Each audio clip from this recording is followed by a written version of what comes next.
Secara etimologis, kata filsafat ini sering disebut juga falsafah. Dalam bahasa Yunani berasal dari kata filosofia. Jadi kata filosofia berasal dari kata philo itu cinta dan sofia itu kebijaksanaan.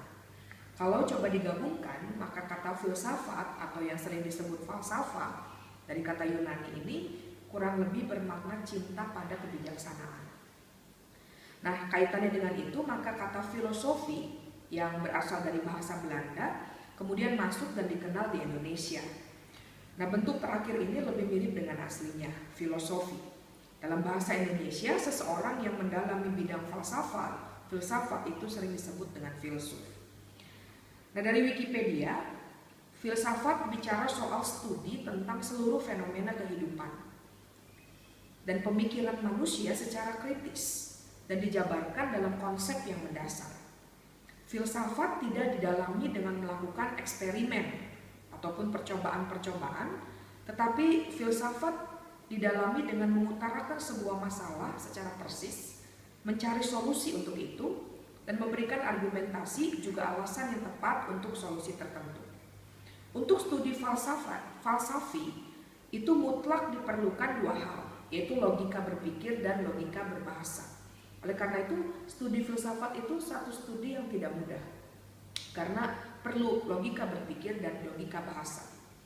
Nah, jadi kalau kita coba melihat beberapa makna yang ditemukan, maka bicara soal filsafat, maka terkait erat dengan fenomena kehidupan. Bagaimana manusia berupaya untuk bijaksana dalam menghadapi masalah dan berupaya mencari solusi yang tepat dengan kemampuan berpikirnya yang selaras dengan logika berbahasa. Filsafat itu adalah suatu pemikiran, pemahaman, atau dalam suatu misalnya filsafat negara. Berarti di situ kita membicarakan tentang dasar-dasar negara dan cita-cita negara. Bisa juga diartikan filsafat itu adalah suatu ajaran yang dasar-dasar yang paling utama. Itu ada filsafat hidup dan lain-lain.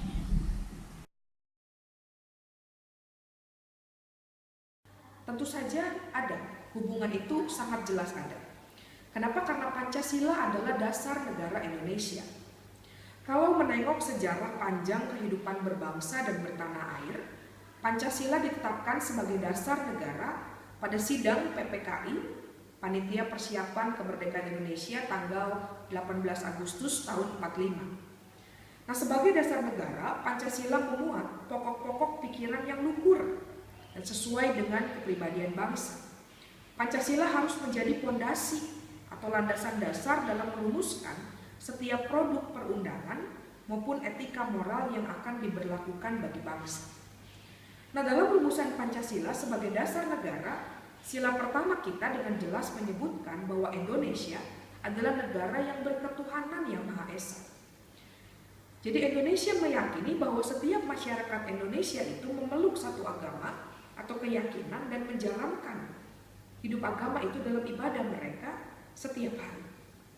Kendati secara agama mereka berbeda karena di Indonesia itu pluralisme berkembang dengan sangat baik. Secara agama mereka bisa berbeda, tetapi mereka harus dan wajib saling menghargai satu sama lain. Nah, hal ini semakin dipertegas dalam Undang-Undang Dasar Pasal 29 ayat 2, di mana negara menjamin kemerdekaan tiap-tiap penduduk untuk memeluk agamanya masing-masing dan untuk beribadat menurut agama dan kepercayaannya itu. Jadi oleh karena itu, tindakan-tindakan yang anarkis dalam hal ini tentu terkait dengan kasus pelarangan ibadah, kekerasan yang mengatasnamakan atau menggunakan isu-isu agama dengan tegas harus dikatakan tidak diperkenankan terjadi. Bahkan kalau ada tindakan demikian dan terbukti, maka mereka harus ditindak secara tegas berdasarkan hukum yang berlaku di negara ini. Jadi jelas hubungan itu ada, dasar negara kita Pancasila yang menjamin kebebasan beragama dan memeluk agama tiap warga masyarakat. Tentang perpecahan umat beragama itu memang sering terjadi. Mengapa? Karena satu, kurangnya ilmu tentang hal tersebut. Satu, kedua, orang lebih banyak menyalahkan atau lebih banyak menyalahkan namun kurang menghargai atau menghormati. Itu menghargai atau menghormati suatu ajaran tertentu ya.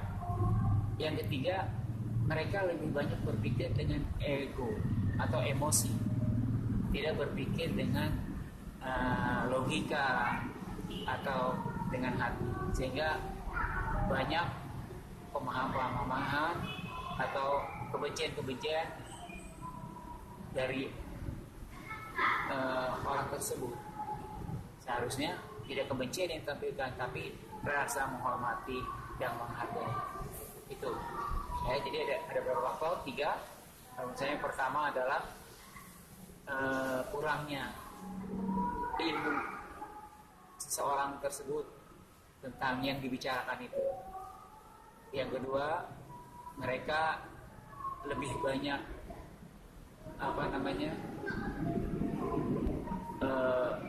merasa paling benar atau merasa akulah yang paling baik. Nah, itu sifat-sifat itu yang harus dihilangkan. Yang harus ditampilkan adalah sifat menghargai dan menghormati. Artinya itu yang bukan merasa paling. Yang ketiga adalah mereka lebih banyak berpikir dengan ego, membicarakan suatu agama itu dengan ego, tidak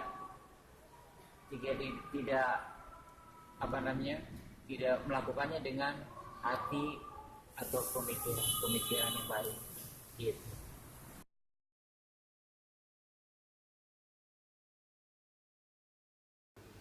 Maka kalau kita kembali pada pemaknaan Pancasila adalah filsafat negara yang lahir sebagai ideologi kolektif cita-cita bersama seluruh bangsa Indonesia.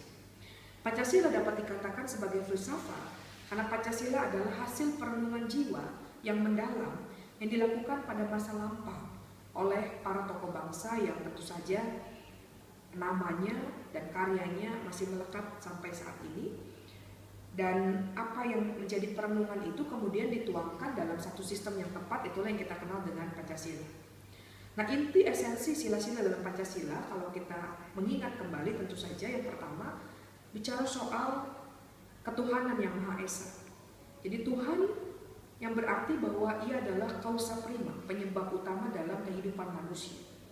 Yang kedua, penekanan atau intinya berada pada manusianya.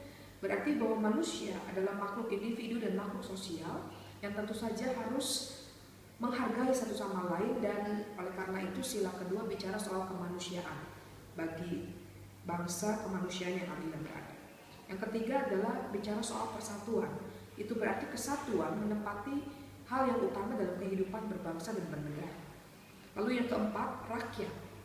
Intinya bicara soal rakyat yang berarti bahwa rakyat adalah unsur juga mutlak dalam negara yang harus saling bekerja sama dan bergotong royong.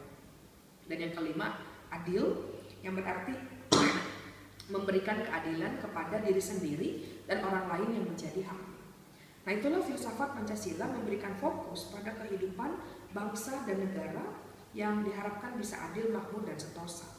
Sementara filsafat kekristenan, kita mengingat kata Kristen itu akar begitu ya, Kristus. Jadi itu menjadi dasar utama di dalam kehidupan dan poin penting dari filsafat kekristenan itu sendiri, di mana inti esensi hidup orang percaya, orang Kristen itu adalah pada sosok Yesus Kristus yang adalah Tuhan dan Juru Selamat bagi manusia. Nah, itulah yang terjadi dalam kehidupan umat percaya, dan itulah yang dimaknai dalam filsafat kekristenan kita.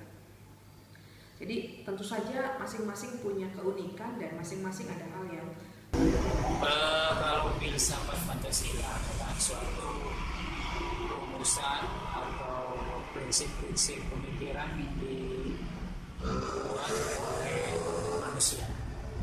Sedangkan filsafat Islam, keislaman adalah suatu ajaran atau dasar-dasar pemikiran, dasar-dasar ajaran yang didasarkan dengan kalamullah atau Al-Quran dan hadis. Jadi ada sumber yang maha kuasanya di sana. Perbedaannya di situ. Jadi kalau Pancasila berdasarkan pemikiran manusia, sedangkan keislaman adalah berdasarkan firman-firman Allah Subhanahu Wa Taala dan sabda Rasulullah SAW.